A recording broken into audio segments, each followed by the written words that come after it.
Weathering and erosion.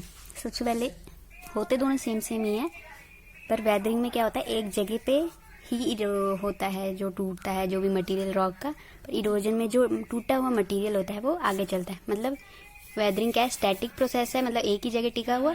और erosion क्या है, डायनामिक, मतलब जो चलता रहता है। तो वेदरिंग होता क्या है, सबसे पहले disintegration and decomposition chemically of rocks because of exposure at और नियर द अर्थ सरफेस। तो डिसइंटीग्रेशन मतलब टूटना, इंटीग्रेशन का क्या मतलब होता है, जुड़ना। डिसइंटीग्रेट अपोजिट, तो डिसइंटीग्रेशन मतलब कि किसी भी चीज का टूटना। तो डिसइंटीग्रेशन या फिर डीकम्पोजिशन। कंपोजिशन क्या होता है, जिससे बनता है वो। तो अब जो जिस चीज से बना हुआ है वो सारी चीजें अलग अलग हो जाए, डीकम्पोजिशन हो जाए किसी की केमिकली, किसकी, रॉक्स की, तो उसको क्या बोलेंगे, वेदरिंग। तो डिसइंटीग्रेशन या फिर decomposition chemically of rocks because of exposure. Exposure क्या मतलब, ये जो रॉक्स हैं, हमारी रॉक्स तो अर्थ के ऊपर ही होती हैं, हमें दिखती रहती हैं। अब रॉक्स किसके कांटेक्ट में आ रही हैं, एयर के कांटेक्ट में आ रही हैं, और रॉक्स के ऊपर पानी पड़ रहा है, हम रॉक्स के ऊपर बैठ जाते हैं फोटो खिंचाने के लिए। तो वैसे सब क्या है, उन सब चीजों की वजह से क्या होती है, वेदरिंग होती है। वेदरिंग का मतलब क्या है, disintegration and decomposition chemically of rocks. तो ये कहाँ पे होती है, it occurs where rock and minerals come in contact with the atmosphere, water या फिर ऑर्गेनिक लाइफ। तो कहाँ पे होती है, रॉक्स या फिर जो भी मिनरल है। अब रॉक किससे बनी होती है, मिनरल्स वगैरह से ही बनी होगी। तो जो भी रॉक्स या फिर जो मिनरल्स हैं वो किसके कांटेक्ट में आते हैं, एटमॉस्फेयर के कांटेक्ट में, मतलब एयर टच हो रही है रॉक्स के साथ, वाटर गिर रहा है उनके ऊपर, या फिर वाटर कहीं से आ रहा है, रेन हो रही है, या फिर ऑर्गेनिक लाइफ, या फिर कोई भी प्लांट्स या एनिमल्स या फिर ह्यूमंस ही जो हैं उनके कांटेक्ट में आ रहे हैं, मतलब रॉक्स के साथ कुछ छेड़छाड़ कर रहे हैं। तो उससे क्या होगी, वेदरिंग होगी। Weathering is initial stage in the process of denudation. Denudation मतलब निकालना भूल गई मैं। तो वेदरिंग सबसे पहला स्टेप है किसी भी चीज का डिसइंटीग्रेशन होने का।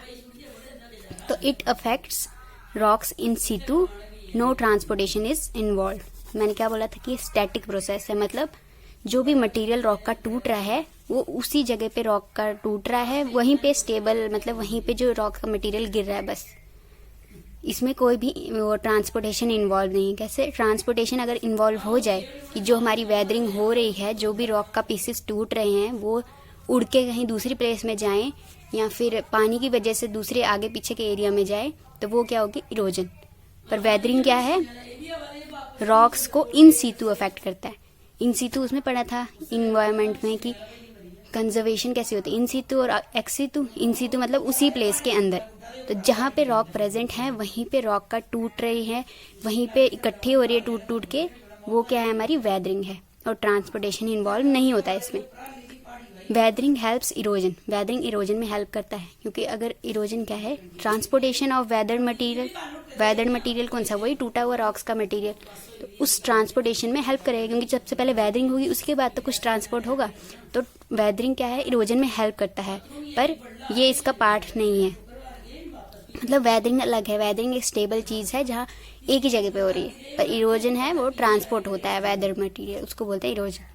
There can be weathering without erosion and erosion without weathering. तो कहीं क्या हो सकता है, वेदरिंग और इरोजन इकट्ठे भी हो सकती हैं, मतलब कुछ चीज टूट रही है फिर उसका इरोजन मतलब ट्रांसपोर्टेशन हो रहा है उस वेदर्ड मटेरियल का, तो इकट्ठे भी हो सकते हैं। पर कभी कभी ऐसा भी हो सकता है कि सिर्फ इरोजन हो रहा हो पर वेदरिंग नहीं हो रही हो, मतलब किस चीज का सिर्फ ट्रांसपोर्ट हो रहा है, वेदरिंग नहीं हुई है उस चीज की। तो ये छोड़ो, वेदरिंग मेन चीज क्या होती है, डिसइंटीग्रेशन या डीकम्पोजिशन केमिकली ऑफ रॉक्स। मतलब रॉक्स का जो जो भी मिनरल है वो सब अलग अलग बिखर के टूट रहा है। फिर क्या है, टाइप्स ऑफ वेदरिंग। वेदरिंग के 3 टाइप्स हैं, फिजिकल, केमिकल और बायोलॉजिकल। फिजिकल केमिकल इसमें आगे आगे पढ़ते हैं। तो फैक्टर्स अफेक्टिंग वेदरिंग, मतलब वेदरिंग को क्या क्या फैक्टर्स अफेक्ट करते हैं, तो अभी पहले वो पढ़ लेंगे। तो उसी में हम पढ़ेंगे फिजिकल, केमिकल और बायोलॉजिकल होता गया है। टाइप्स ऑफ वेदरिंग 3 है, वो याद रखेंगे, फिजिकल, केमिकल और बायोलॉजिकल। अब उनको फैक्टर्स क्या क्या अफेक्ट करने हैं, तो सबसे पहले फिजिकल वाले को क्या क्या अफेक्ट करेंगे वो अलग से पढ़ेंगे बाद में। पहले देख लेते हैं फैक्टर्स अफेक्टिंग वेदरिंग। वेदरिंग को क्या क्या फैक्टर्स अफेक्ट करते हैं, रॉक का स्ट्रक्चर। अब जो चीज डिसइंटीग्रेट होनी है, डीकम्पोजिशन जिसका होना है, वो किस चीज से बना है वो भी तो इफेक्ट करेगा। अगर वो सॉफ्ट मटेरियल से बना है तो वो जल्दी टूट जाएगा। पर अगर वो बहुत ज़्यादा हार्ड रॉक है तो वो जल्दी डिकम्पोज नहीं होगा। तो इसका क्या मतलब है कि रॉक का स्ट्रक्चर कैसा है। स्ट्रक्चर का मतलब कि उसमें कौन कौन से मिनरल प्रेजेंट है, सॉफ्ट हैं, हार्ड हैं, या फिर उसमें जॉइंट्स हैं या नहीं, या फिर बेडिंग प्लेन्स हैं या नहीं, या फिर फॉल्ट्स, फ्रैक्चर्स। अब क्या होता है कि जो हमारी रॉक है वो कमज़ोर सी है, मतलब उसमें थोड़े थोड़े होल्स हैं कहीं कहीं पे, या फिर थोड़ी थोड़ी टूटी हुई है, या फिर दो रॉक्स इकट्ठी मिलके एक रॉक बना रही हैं, तो उसमें जॉइंट होगा कुछ ना कुछ, तो वो रॉक क्या होंगी, वीक। पर अगर कोई रॉक पूरी एक ही पीस है, उसमें होल्स वगैरह कुछ नहीं है, बहुत हार्ड है, तो वो जल्दी वेदरिंग नहीं होगी उसकी। तो रॉक के स्ट्रक्चर पे भी डिपेंड करता है कि वेदरिंग होगी कैसी होगी, कितनी होगी। फिर आता है क्लाइमेट। क्लाइमेट में क्या आता है, sum total of moisture, temperature, wind, air pressure और इवेपोरेशन। किसी भी एरिया का बहुत समय से उधर वहाँ का टेम्परेचर कितना है, वहाँ का विंड कैसी है, वहाँ का एयर प्रेशर कितना है, इवेपोरेशन कितनी होती है, तो ये क्या है, क्लाइमेट। तो क्लाइमेट पे भी डिपेंड करता है। अगर वहाँ पे उस एरिया में बहुत ही ज़्यादा रेन होती रहेगी, एक ही एरिया है, वहाँ का क्लाइमेट क्या है, बहुत रेनी है, तो वहाँ पे बहुत ज़्यादा रेन होगी। और वहाँ पे इतनी ज़्यादा रेन होगी तो रॉक के ऊपर तो हर टाइम वाटर पड़ता ही रहेगा, तो उससे क्या है, उसकी जल्दी वेदरिंग हो जाएगी। फिर क्या है, टोपोग्राफी। टोपोग्राफी होता है कि लैंड कैसा है, प्लेन है, माउंटेनियस है, या फिर प्लेटू है वहाँ पे, तो ये सब क्या होती है, टोपोग्राफी। और इस टोपोग्राफी को रिलीफ भी बोलते हैं, मतलब वहाँ के लैंड की वो कैसे, स्ट्रक्चर कैसा है, प्लेन है, माउंटेन है, ये वो ऐसा सब। तो अगर एक माउंटेन है, खड़ा माउंटेन, तो यहाँ पे जो रॉक्स प्रेजेंट होंगी वो जल्दी नीचे आ जाएंगी।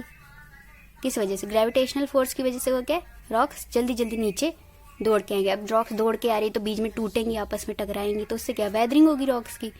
तो टोपोग्राफी की वजह से भी वेदरिंग होती है, मतलब ये भी अफेक्ट करती है। अगर प्लेन होगा कोई एरिया, यहाँ पे रॉक्स पड़ी, तो ये रॉक्स तो हिल ही नहीं रही हैं बिल्कुल भी, इनके ऊपर बस क्या है, एयर इनको टच हो रही है, उसकी वजह से वेदरिंग होगी, या फिर पानी पड़ रहा है, या फिर कोई ह्यूमन उसको टच कर रहा है, या एनिमल्स, तब वेदरिंग होगी। पर इसके जो लैंड कन्फिग्रेशन है, मतलब जो प्लेन है, उसकी वजह से नहीं हो पा रही है। पर जब माउंटेन पे जाता है कोई, या ऊंचे वाले प्लेटू पे जाता है, तो ये जो यहाँ पे रॉक्स होंगे, इधर क्या है, नीचे गिरेंगी। जैसे लैंडस्लाइड होता रहता है श्रीनगर वाली साइड, तो वहाँ पे क्या, रॉक टूट जाती हैं, तो वो उन रॉक्स की क्या हो रही है, वेदरिंग हो रही है। तो वो क्या है, टोपोग्राफी की वजह से उनकी वेदरिंग हो रही है। फिर आता है vegetation. Covered surface are protected, bare areas are वेडेड to a great extent. Vegetation का क्या मतलब है कि एक एरिया में कितने प्लांट्स वगैरह लगे हुए हैं, नहीं लगे हैं, ये सब। तो जो कवर्ड सरफेस होता है वो क्या होता है, प्रोटेक्टेड, मतलब एक जगह है जहाँ पे ट्रीज हैं बहुत सारे, जैसे फॉरेस्ट है, वहाँ पे ट्रीज ही ट्रीज होंगे। अब जो वहाँ की रॉक्स हैं वो नीचे नीचे होंगी। अब कोई बारिश पड़ी ऊपर से, तो पहले वो ट्रीज के पत्तों में जो लीव्स हैं उसी में अटक जाएगी बूंदे बूंदे, तो नीचे क्या, रॉक्स पे कम बारिश पड़ेगी, तो इनकी वेदरिंग भी क्या होगी, कम होगी। तो ऐसे क्या है। और अगर बाई चांस यहाँ पे ट्रीज नहीं होते, सिर्फ रॉक्स होते, अब इधर बारिश पड़ती है अगर, तो सीधे रॉक्स पे डायरेक्ट बारिश पड़ती। अब एक चीज है, कोई भी उस पर पानी पड़ता रहेगा तो वो गल ही जाएगी। तो वैसे ही रॉक्स पे भी होता है कि अगर उस पर पानी पड़ता जाता है, या फिर एयर के कांटेक्ट में आता रहता है हर टाइम, तो उसकी क्या है, वेदरिंग स्टार्ट हो जाएगी। तो वेजिटेशन की वजह से भी क्या होती है, वेदरिंग होती है। मतलब वेजिटेशन अगर कम है तो वेदरिंग ज्यादा होगी, और वेजिटेशन अगर है अच्छी खासी, अच्छे पेड़ पौधे हैं, घास घूस है, तो वेदरिंग क्या होगी, कम होगी। तो वेदरिंग के कितने फैक्टर्स हैं, 4 फैक्टर्स हैं। रॉक का स्ट्रक्चर कैसा है, क्लाइमेट कैसा है उस एरिया का, टोपोग्राफी कैसी है, और वेजिटेशन कैसी है। तो ये क्या है, फैक्टर्स। अब एजेंट्स ऑफ वेदरिंग। अब वेदरिंग कौन कौन कराता है, तो हमारी 3 टाइप की वेदरिंग थी, फिजिकल वेदरिंग, केमिकल वेदरिंग और बायोलॉजिकल वेदरिंग। तो फिजिकल वेदरिंग में कौन वेदरिंग में हेल्प करता है, या फिर कैसे वेदरिंग होते हैं, ये पढ़ेंगे। तो सबसे पहले फिजिकल वेदरिंग क्या होती है, पहले वो पढ़ते हैं। Refers to the mechanical disintegration of rocks in which their mineral composition is not changed. तो ऐसी वेदरिंग जिसमें रॉक्स डिसइंटीग्रेट हो रही है, टूट रही हैं, पर उनकी जो फिजिकल कंपोजिशन है, मतलब जो उनके मिनरल्स है, वो अलग अलग नहीं हो रहे हैं। ये कैसे होगा कि एक रॉक है, ठीक है, अब इस रॉक किससे बनी है, कैल्शियम से बनी हुई है और मैग्नीशियम से बनी है। तो जो भी इनके छोटे छोटे टुकड़े हुए, इस टुकड़े में भी क्या, कैल्शियम और मैग्नीशियम दोनों प्रेजेंट होंगे। मतलब डिसइंटीग्रेट हो रहा है पर डीकम्पोजिशन नहीं हो रही। मतलब डीकम्पोजिशन का क्या मतलब था कि अगर ये बेचारे कैल्शियम भी अलग हो जाता और मिनरल, मतलब जो टुकड़े होते, एक कैल्शियम होता है एक मैग्नीशियम, तो ये क्या होता है, ये अलग अलग हो जाता। पर अब क्या है, जो टुकड़े हो रहे हैं, जो उसकी जहाँ जिस रॉक से वो टूटे उस रॉक में जो कैल्शियम मैग्नीशियम इकट्ठे थे, तो जो पीसेस टूटे उसमें भी इकट्ठे हैं। मतलब इसमें क्या है, सिर्फ डिसइंटीग्रेशन हो रही है, सिर्फ पीसेस टूट रहे हैं, केमिकली अलग नहीं हो रहे हैं, वो डीकम्पोजिशन नहीं हो रहे, सिर्फ डिसइंटीग्रेशन हो रही है। तो फिजिकल वेदरिंग में क्या होती है, सिर्फ डिसइंटीग्रेशन ऑफ रॉक्स होती है, डीकम्पोजिशन नहीं होती। अब ये कैसे होती है, ज्यादातर किसकी वजह से होती है, टेम्परेचर की वजह से। टेम्परेचर की वजह से कैसे, for example thermal expansion and contraction. अब अगर ऐसा है कि एक रॉक है, दिन में वहां पे बहुत गर्मी पड़ रही है, तो वो क्या करेगी, रॉक एक्सपैंड होगी। अब गर्म कुछ भी होता है तो वो क्या एक्सपैंड, फैलने शुरू हो जाता है। पर जैसे ही राहत हुई, सब ठंडा मौसम हो गया, तो ठंड से क्या कॉन्ट्रैक्ट होते हैं। जैसे हमें ठंड लगती है तो हम चिपकने शुरू हो जाते हैं, और गर्मी लगती है तो हम ऐसे दूर दूर भागते हैं, एक्सपैंड होने की कोशिश करते हैं। तो रॉक्स के साथ भी क्या होता है कि दिन में जब बहुत ज़्यादा टेम्परेचर है तब वो रॉक्स एक्सपैंड होने की कोशिश करेंगी, पर जब रात में ठंड हो जाएगी तब वो क्या आएगी, कॉन्ट्रैक्ट, मतलब सिकुड़ने का कोशिश करेगा। तो जब ये ऐसे ही चलता रहेगा प्रोसेस, तो इससे क्या होएगा, रॉक्स की वेदरिंग शुरू हो जाएगी। तो जब टेम्परेचर की वजह से कोई वेदरिंग होती है उसको क्या बोलते हैं, फिजिकल वेदरिंग, या जिसमें क्या होता है, सिर्फ डिसइंटीग्रेशन होती है, डीकम्पोजिशन नहीं होती। तो अब इसके एजेंट्स क्या क्या हैं,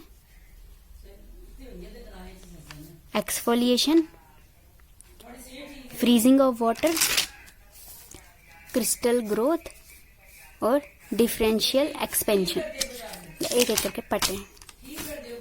एक्सफोलिएशन में क्या होता है, thin sheets of rock split off owing to differential expansion and contraction during heating and cooling over the diurnal temperature. तो जैसे मैंने बताया कि टेम्परेचर की वजह से होता है फिजिकल वेदरिंग ज्यादातर। तो क्या होता है, इसमें रॉक्स बहुत बड़ी, जैसे कोई माउंटेन है, जैसे हम अपने उधर जाते श्रीनगर साइड रोडों में, तो बहुत बड़े बड़े माउंटेन होते हैं। तो कभी कभी क्या होता है कि इतने बड़े रॉक्स होते हैं कि पूरा एक माउंटेन जो है पूरे एक ही रॉक से बना होता है। तो उसमें क्या होता है कि जब दिन में टेम्परेचर बहुत हाई है तो वो एक्सपैंड होने की कोशिश करेगी रॉक, और जब रात में क्या होगा, टेम्परेचर कम हो जाएगा तो वही रॉक क्या करेगी, कॉन्ट्रैक्ट होने की कोशिश। तो इससे क्या, जो वेदरिंग होगी उसमें पूरी की पूरी एक लेयर ही बाहर आ जाएगी। लेयर बाहर आने का मतलब कि जैसे लैंडस्लाइड होता है, तो उसमें क्या है, एक लेयर गिरती है, फिर दूसरी लेयर, फिर ऐसे तीन तीन ऐसे ऐसे करके लेयर होती है। तो जब ये लेयर वाइज टूटती हैं, रॉक की वेदरिंग लेयर वाइज होती है, मतलब थिन शीट्स जब निकलती हैं रॉक की, किसकी वजह से, टेम्परेचर के एक्सपेंशन जो डे में होता है उसकी वजह से, और कॉन्ट्रैक्शन जो नाइट में हो रहा है। तो ये जो लगातार एक्सपेंशन और कॉन्ट्रैक्शन हो रहा है, इसकी वजह से रॉक की क्या लेयर्स निकलती जा रही है। तो इसको क्या बोलेंगे, एक्सफोलिएशन। ठीक है। फिर है फ्रीजिंग वाटर। फ्रीजिंग वाटर में क्या है, वाटर एंटर्स थ्रू फ्रैक्चर और joints at cooling becomes ice and stresses which helps in breaking. तो वाटर क्या है, दिन में कहीं बारिश हुई, दिन में टेम्परेचर थोड़ा ज्यादा था, बारिश हुई रॉक्स में, जैसे वो दरारें जैसे, उसमें पानी चला गया। अब रात में ठंडा मौसम हो गया, तो वो दरारे में जो पानी गया हुआ है, घुसा हुआ है, वो क्या हो जाएगा, ठंडा हो जाएगा, जम जाएगा। जब जम जाएगा तो वो क्या डालेगा, प्रेशर डालेगा आगे पीछे, जो रॉक्स बीच में घुसा हुआ है तो बाहर की तरफ क्या डालेगा, प्रेशर। तो जिसकी वजह से क्या है, रॉक जल्दी टूटेगी। तो इसको क्या बोलेंगे, फ्रीजिंग ऑफ वाटर। तो फ्रीजिंग ऑफ वाटर की वजह से भी क्या होती है, हमारे पास वेदरिंग होती है। वेदरिंग कैसे हुई कि जो रॉक्स हैं, फॉल्स हैं, उनके बीच में घुस गया पानी दिन को, रात को ठंडा हुआ मौसम, टेम्परेचर कम हुआ, तो उससे क्या हो गया, हमारे यहाँ पे स्ट्रेस पड़ने लगा रॉक के बाहर बाहर, क्योंकि अंदर आइस जमा हो गई है। तो ये हो गया फ्रीजिंग ऑफ वाटर। फिर आता है crystal growth. Any soluble material enters the rocks through fracture and faults with evaporation of water solution precipitated to form crystal and crystal exerts stress on walls. तो इसमें क्या होता है, ये दिन में कुछ भी कोई सॉल्युबल मटेरियल, कोई भी मटेरियल चला गया, मतलब लिक्विड जैसा कोई मटेरियल है, वो चला गया रॉक्स के अंदर। रॉक्स के अंदर क्या है, दरारें शरारें हैं, फ्रैक्चर हैं, फॉल्ट हैं। तो जो दरारें हैं या फिर जो भी फॉल्ट्स वगैरह हैं, उनके बीच में जब वो मटेरियल घुस गया, लिक्विड मटेरियल,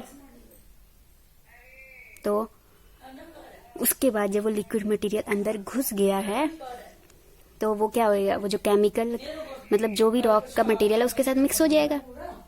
फिर क्या है, जब वो मिक्स हो गया तो दिन के टेम्परेचर में बहुत ज़्यादा टेम्परेचर होता है, इवेपोरेशन हो जाएगी, बाहर निकल जाएगा, उसका पानी उड़ जाएगा, तो वो जो मटेरियल बचेगा वो सूखा सूखा हो जाएगा, तो वो क्या क्रिस्टल जैसे शक्ल ले लेगा। अब कुछ भी चीज़ है सूखी सूखी है, जैसे मंच होता है, मंच सूखा सूखा होता है, उसको हम तोड़े तो टूट जाता है आराम से में, पर अगर वैसे ही मंच गीला गीला होता है तो हम उसको ऐसे हाथ लगा के तोड़ नहीं सकते थे, तो मुश्किल हो जाती। तो वैसे ही वेदरिंग क्या, इसमें क्रिस्टल ग्रोथ क्या हो गया कि जो हमारे सॉल्युबल मटेरियल जब वो मिक्स होता है रॉक्स के साथ, फिर इवेपोरेशन होती है, जब इवेपोरेशन हो गई तो वो क्या हो जाएंगे, क्रिस्टल की फॉर्म, छोटे छोटे पीसेस जैसे बन जाएंगे, तो वो पीसेस जल्दी इरोड हो जाते हैं। इरोड होने का मतलब क्या, वेदर हो जाते हैं, तो वेदरिंग उसकी जल्दी हो जाती है, तो ये क्या है, क्रिस्टल ग्रोथ। फिर आता है डिफरेंशियल एक्सपेंशन।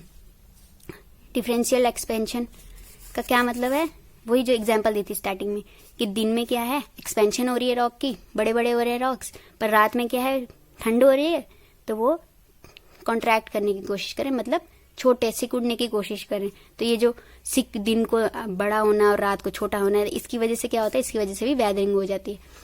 पर इस डिफरेंट, अब जो हमारी एक्सफोलिएशन थी उसमें भी यही होता है कि दिन में टेम्परेचर ज्यादा होता है, रात में कम होता है, पर उसमें क्या होता है कि लेयर्स प्रोड्यूस होती है, इसमें लेयर्स प्रोड्यूस नहीं होती है, इसमें सिंपल वेदरिंग होती है, छोटे छोटे पीसेस में टूटने शुरू हो जाएगी रॉक, तो इसको क्या बोलेंगे, डिफरेंशियल एक्सपेंशन। डिफरेंशियल कैसे कि दिन में अलग रात में अलग, एक्सपेंशन का मतलब बढ़ना। तो ये थी हमारी फिजिकल वेदरिंग। फिजिकल वेदरिंग में क्या होता है, सिर्फ डिसइंटीग्रेशन होती है, डीकम्पोजिशन नहीं होती है। और इसमें किस किस वजह से क्या क्या होता है, एक्सफोलिएशन होती है, फ्रीजिंग ऑफ वाटर होती है, क्रिस्टल ग्रोथ होती है, डिफरेंशियल एक्सपेंशन होती है। फिर होती है केमिकल वेदरिंग। केमिकल वेदरिंग में क्या होता है, जैसे फिजिकल वेदरिंग में सिर्फ डिसइंटीग्रेशन होती है, केमिकल वेदरिंग में डिसइंटीग्रेशन तो होगी, पर जो डीकम्पोजिशन है वो मेन चीज होगी। मतलब जो उनके केमिकली जो अंदर प्रेजेंट है, उनके जो मिनरल्स प्रेजेंट है, वो सब टूट टूट के अलग अलग मिनरल हो जाएंगे। मतलब एक रॉक है, उसमें कैल्शियम भी प्रेजेंट है, मैग्नीशियम, एल्यूमिनियम, तीनों चीजें प्रेजेंट, तो जब ये रॉक टूटेगी तो कुछ पार्ट में सिर्फ कैल्शियम होगा, कुछ में मैग्नीशियम, कुछ में एल्यूमिनियम, तो ये सब क्या होगी, ये हो गए हमारे केमिकल वेदरिंग, मतलब जिसमें डीकम्पोजिशन भी होगी और डिसइंटीग्रेशन दोनों होंगी। ठीक है, केमिकल वेदरिंग। और केमिकल वेदरिंग का क्या मतलब है कि ये केमिकल एक्टिविटीज की वजह से होती है। तो atmosphere contains number of contents that can react with minerals, तो ऐसी बहुत सारी चीजें जो एटमॉस्फेयर में प्रेजेंट है। अब जो रॉक्स हैं वो क्या है, हवा में ही प्रेजेंट होती है। मतलब हवा का मतलब क्या है कि रॉक्स जो है सॉइल के ऊपर मिल जाएंगी हमें, तो अब उसको हवा भी लग रही है, एटमॉस्फेयर टच हो रहा है उसके साथ, तो उस एटमॉस्फेयर में बहुत सारी चीजें होती हैं जो मिनरल्स के साथ रिएक्ट कर जाती है। अब मिनरल्स किस में प्रेजेंट है, रॉक्स में। तो जैसे कि क्या क्या रिएक्ट कर सकता है, वाटर रिएक्ट कर जाता है, CO2, ऑक्सीजन, ये सब क्या है, ये रिएक्ट कर जाते हैं किसके साथ, रॉक के मिनरल्स के साथ। तो अब इसमें आते हैं 3 प्रोसेसेस, ऑक्सीडेशन, हाइड्रेशन और कार्बोनेशन। ऑक्सीडेशन का क्या मतलब है कि जो O2 है वो रिएक्ट कर रही है मिनरल के साथ, मतलब रॉक्स के साथ रिएक्ट कर रही है, तो वो क्या होगी, ऑक्सीडेशन। हाइड्रेशन का क्या मतलब है, जब H2O क्या होता है, वाटर, जब वाटर रिएक्ट कर रहा है किसके साथ, रॉक्स के साथ। और कार्बोनेशन में क्या होता है, कार्बन, मतलब CO2। अब CO2 में भी क्या प्रेजेंट है, कार्बन, तो इसको क्या बोलते हैं, कार्बोनेशन। मतलब जब CO2 रिएक्ट करती है रॉक्स के साथ। तो अब ऑक्सीडेशन की वजह से क्या होता है, मतलब जो ऑक्सीजन है जो एटमॉस्फेयर में प्रेजेंट है वो रॉक्स के साथ टच हो रही है, मिल रही है, तो उससे क्या होगी, रॉक्स में कुछ ना कुछ वेदरिंग होगी, चेंजेस आएंगी। तो जैसे आयरन क्या है हमारे पास, आयरन हमारे पास एक मेटल है, मेटल में भी क्या होता है, मिनरल्स प्रेजेंट होते हैं। अब ये सब हमें किससे मिलता है, आयरन वगैरह, ये सब किससे मिलता है, रॉक से ही मिलता है। तो जब हमारी आयरन वाली कोई भी रॉक है जिसमें बहुत ज्यादा आयरन प्रेजेंट है, ठीक है, एक रॉक है उसके अंदर बहुत ज्यादा आयरन प्रेजेंट है, जब उसके साथ ऑक्सीजन रिएक्ट करेगी तो उससे क्या बनेंगे, रस्ट वही जो आयरन को रस्ट लग जाती है, तो जब ऑक्सीजन के कांटेक्ट में रहेगा उससे क्या बन जाएगी, रस्ट निकलनी शुरू हो जाएगी। फिर हाइड्रेशन की एग्जांपल, हाइड्रेशन में क्या होता है, वाटर रिएक्ट करता है रॉक्स के साथ, तो इसमें क्या है, एल्यूमिनियम अलग से बन जाता है रिएक्ट होकर। एग्जाम्पल लिखनी है, मुझे कुछ समझ नहीं है, शायद भूल गई मैं। तो एग्जाम्पल के तौर पे ऑक्सीडेशन में क्या होता है, आयरन की जो है रस्ट निकलनी शुरू हो जाती है, एल्यूमिनियम का कुछ होगा मुझे भूल गया है। और कार्बोनेशन में क्या होता है, CO2 जो है हमारी वो रॉक्स के साथ करती है क्या, सिंपल बताती हूँ। अब जो बारिश हुई, बारिश के साथ क्या मिल गया, CO2 जुड़ गया। अब CO2 ये नहीं है कि सीधे जाके रिएक्ट कर जाएगा रॉक के साथ, पहले CO2 रेन वाटर के साथ जुड़ा तो उसका क्या बन गया, कार्बोनिक एसिड बन गया H2CO3। फिर ये किसके साथ जाके रिएक्ट करता है, लाइमस्टोन के साथ। लाइमस्टोन क्या होता है, कैल्शियम वाले कार्बोनेट, कैल्शियम कार्बोनेट, ये सब जो कैल्शियम वाली रॉक्स होती हैं उनके साथ रिएक्ट कर जाएगा, फिर कुछ और मटेरियल बना देगा। तो इसको क्या बोलेंगे हम, कार्बोनेशन। मतलब कार्बन का जो रिएक्शन है रॉक्स के साथ उससे क्या है, वेदरिंग हो रही है। ये सब क्या है, ये रस्ट जो है, रस्ट जब होएगी आयरन की तो आयरन कम कम टूटने शुरू हो जाएगा, रस्ट बनती रहेगी उसकी तो आयरन कम हो जाएगा। तो वो क्या है, हमारी वेदरिंग के ही प्रोसेसिंग है ये सारे, ऑक्सीडेशन, हाइड्रेशन और कार्बोनेशन। तो केमिकल वेदरिंग यही होती है। फिर आता है सॉल्यूशन। अब वाटर जब ऐड हो गया किसी भी मिनरल के साथ तो वो उसको, अब जब नींबू ऐड करते हैं पानी में तो वो नींबू पानी बन जाता है, सिंपल सी बात है। तो जो नींबू का असर है वो कम हो जाएगा ना पानी में। अब सिर्फ नींबू लेता है तो नींबू का असर ज्यादा रहता है। तो वैसे ही जब मिनरल्स के साथ वाटर मिल जाएगा तो मिनरल्स जो इकट्ठे मिले हुए हैं, आपस में जुड़े हुए हैं, वो क्या है, अलग अलग होने शुरू हो जाएंगे। किसकी वजह से, सॉल्यूशन बन गया। अब उतनी ज्यादा ताकत नहीं मिल रही मिनरल में, किसकी वजह से, वाटर की वजह से उसके पास ताकत कम हो गई है कि वो बाकी मिनरल्स के साथ, मतलब रॉक के साथ जुड़ा रह सके। तो वाटर की जब एडिशन हो जाती है, मतलब कोई सॉल्यूशन बन जाता है, तो भी क्या हो जाती है, हमारी वेदरिंग शुरू हो जाती है। फिर आता है बायोलॉजिकल वेदरिंग। बायोलॉजिकल वेदरिंग क्या हो गया, किसी भी लिविंग ऑर्गेनिज्म की कोई भी एक्टिविटी की वजह से क्या हो गई, हमारे पास वेदरिंग होनी शुरू हो गई है रॉक्स की। तो इसमें आता है एक बायोफिजिकल और दूसरा आता है बायोकेमिकल। बायोफिजिकल क्या है, मतलब कोई भी फिजिकल चीज की वजह से, मतलब एनिमल या ह्यूमन की कोई भी फिजिकल एक्टिविटी की वजह से क्या है, हमारे पास वेदरिंग हो रही है रॉक्स की। तो plant roots growing between joint blocks and along minute fractures. तो जब भी कोई रॉक है, अब हम कभी कभी देखते हैं कि रॉक्स के बीच में से थोड़ी मिट्टी मिट्टी सी हो गई होती है, वहां से न्यू छोटे छोटे पौधे निकल गए होते हैं। तो इसकी वजह से भी क्या है, जब उधर न्यू पौधे निकल गए तो ये क्या, रूट्स अंदर अंदर बना लेंगे, अंदर रॉक के अंदर अंदर रूट्स बन जाएंगे कि फिर क्या, धीरे धीरे रॉक पूरी ही टूट जाएगी। तो ये जो फिजिकल ग्रोथ हो रही है प्लांट की, इसकी वजह से क्या है, वेदरिंग हो रही है किसकी, रॉक की। तो ये क्या है, बायोफिजिकल वेदरिंग, मतलब बायोलॉजिकल वेदरिंग का ही एक पार्ट। और बायोलॉजिकल वेदरिंग किसकी वजह से होती है, एक्टिविटीज ऑफ लिविंग ऑर्गेनिज्म। दूसरा है insects like earthworm, soil loosen the soil cover and thus other factors easily affect the underlying rocks. अब ऊपर कोई भी सॉइल प्रेजेंट है, मतलब सॉइल है, सॉइल के नीचे क्या होता है, बड़े बड़े पत्थर ही होते हैं। अब जो हमारे अर्थवॉर्म है, स्नेल्स हैं, ये क्या करते हैं, सॉइल्स को लूज कर देते हैं। जब सॉइल्स को लूज कर देंगे, मतलब ढीला ढाला कर देंगे, तो सॉइल क्या हट जाएगी, इधर इधर से कम कम हो जाएगी। तो जो बाकी फैक्टर्स है, मतलब एयर, वाटर, ये इजीली जो नीचे वाली रॉक्स को इफेक्ट करेंगे। तो जब इनके ऊपर एयर के प्रेशर पड़ रहा है, वाटर आ रहा है, तो ये इनकी क्या, वेदरिंग स्टार्ट हो जाएगी।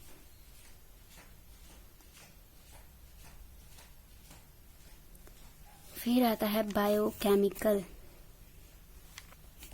बायोकेमिकल में क्या है, जो प्लांट्स या फिर एनिमल्स, बैक्टीरिया कोई भी केमिकल छोड़ता है, उसकी वजह से रॉक्स की वेदरिंग, तो उसको क्या बोलेंगे, बायोकेमिकल वेदरिंग। तो इसमें क्या है, बैक्टीरिया, एल्गी, मोसिस, ये जो क्या है, अपने कुछ कुछ एलिमेंट्स रिलीज करते हैं, जैसे सिलिकॉन, पोटेशियम, फास्फोरस, कैल्शियम।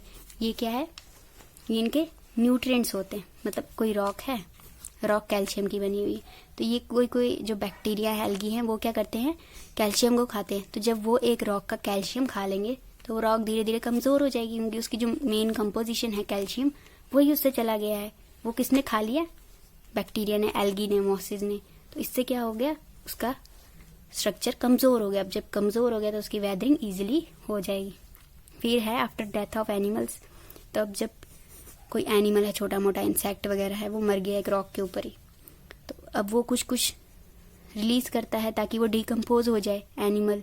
अब जो एनिमल की बॉडी है वो कुछ कुछ केमिकल्स रिलीज करेगी, जो मरा हुआ एनिमल है, ताकि उसकी जो बॉडी है वो डिकम्पोज है। अब जब वो केमिकल्स बॉडी तो डिकम्पोज करेंगे, पर वो इतने एक्टिव सब्सटेंसेस होते हैं जो केमिकल्स निकलते हैं कि वो रॉक को भी डिकम्पोज करने शुरू हो जाते हैं। तो इससे भी क्या होती है, वेदरिंग। फिर आता है इरोजन। इरोजन क्या है, broken fragments of weathered rocks are called sediments. मतलब जो भी वेदरिंग हुई, अब वेदरिंग हुई, रॉक टूटी, तो ये जो छोटे छोटे पीस बन गए अलग अलग से टूट टूट के, उनको क्या बोलेंगे? सेडिमेंट्स। फिर erosion is transportation of sediments most often done by water, wind या ग्लेशियर्स। तो ये जो इरोजन, ये जो सेडिमेंट्स हैं, ये जो वेदर्ड मटेरियल है, इसकी ट्रांसपोर्टेशन को क्या बोलते हैं? इरोजन। अब ये इरोजन कैसे होती है? या तो वाटर लेके जाएगा इनको साथ में, हवा ले जाएगी, ग्लेशियर्स वगैरह, ये क्या हो गए? इरोजन के पार्ट। फिर क्या है? Weathering plus erosion plus deposition is mass wasting. Mass wasting किसको बोलते हैं? Weathering plus erosion plus deposition. अब वेदरिंग का क्या मतलब है? टूटना। इरोजन का क्या मतलब है? कि इस टूटे हुए मटेरियल को ट्रांसपोर्ट करना। और डिपोजिशन क्या है? ट्रांसपोर्ट करके कहीं इकट्ठा कर देना। तो इसको क्या बोलते हैं? इस पूरे प्रोसेस को मास वेस्टिंग बोलते हैं। मास वेस्टिंग का क्या मतलब है? जैसे कोई लैंडस्लाइड हुआ, लैंडस्लाइड कैसे हुआ? पहले रॉक की वेदरिंग हुई, तभी लैंडस्लाइड हुआ।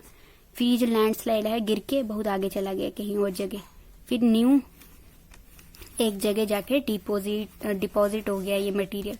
तो ये जो डिपॉजिट करके ये जो मटेरियल बना, ये कोई फीचर बन गया, अब कुछ नया सा पहाड़ जैसा बन गया छोटू सा, तो इसको क्या बोलेंगे? Mass wasting. तो ये किस वजह से होता है? इरोजन किस वजह से होता है? डिफॉरेस्टेशन वजह से, over grazing, unmanaged construction activity, road building, ये और एक्सेसिव इरोजन की वजह से क्या होती है? प्रॉब्लम्स होती है। इरोजन होना जरूरी है, पर जब बहुत ज्यादा इरोजन होती है वो क्या क्रिएट करती है? प्रॉब्लम। तो डिफॉरेस्ट मतलब अब कहीं पे वेदरिंग हुई, वहां पे फॉरेस्ट बहुत कम है, तो वहां की जो रॉक्स का जो वेदर मटेरियल है वो पानी के साथ जल्दी बह जाएगा या हवा के साथ जल्दी उड़ जाएगा, क्योंकि वहां पे पेड़ ही नहीं है उसको रोकने के लिए, बैरियर के लिए। तो उधर क्या? इरोजन जल्दी जल्दी होगा। ओवर ग्रेजिंग मतलब, ओवर ग्रेजिंग, ग्रेजिंग का मतलब होता है चरना, तो ओवर ग्रेजिंग बहुत ही ज्यादा एनिमल्स चर गए हैं, तो वहां का जो वेजिटेशन कवर है कम हो गया। वेजिटेशन कम हो गई तो उससे भी क्या? इरोजन फास्ट होगी। या फिर बहुत ज्यादा कंस्ट्रक्शन कर रहे हैं हम रोड्स वगैरह की, तो उससे भी क्या होगा? इरोजन जल्दी होगा। अब हम क्या क्या टेक्निक्स यूज कर सकते हैं कि इरोजन इतना जल्दी ज्यादा नहीं हो? तो उसके लिए है टेरेस बिल्डिंग या फिर ट्री प्लांटिंग। या तो हम ट्रीज लगा दे बहुत सारे, तो उससे हवा की वजह से या फिर पानी की वजह से वो इरोजन हो रहा है वो कम हो जाएगा। और टेरेस बिल्डिंग मतलब जैसे कोई पहाड़ है, पहाड़ पे सबसे पहले ये छोटा सा खेती बाड़ी करते हैं ना, तो छोटा सा वो बन गया, उसके आगे जो दूसरा खेत बनाया हमने छोटा सा, वो ऐसे बनाया, फिर ऐसे ऐसे करते ऐसे नीचे नीचे तक आगे। तो जब ऊपर से कुछ भी इरोड होगा तो नीचे वाले में अटक जाएगा, इधर से कुछ इरोड होगा तो इधर वाले में अटक जाएगा, तो इससे इरोजन जल्दी नहीं होती।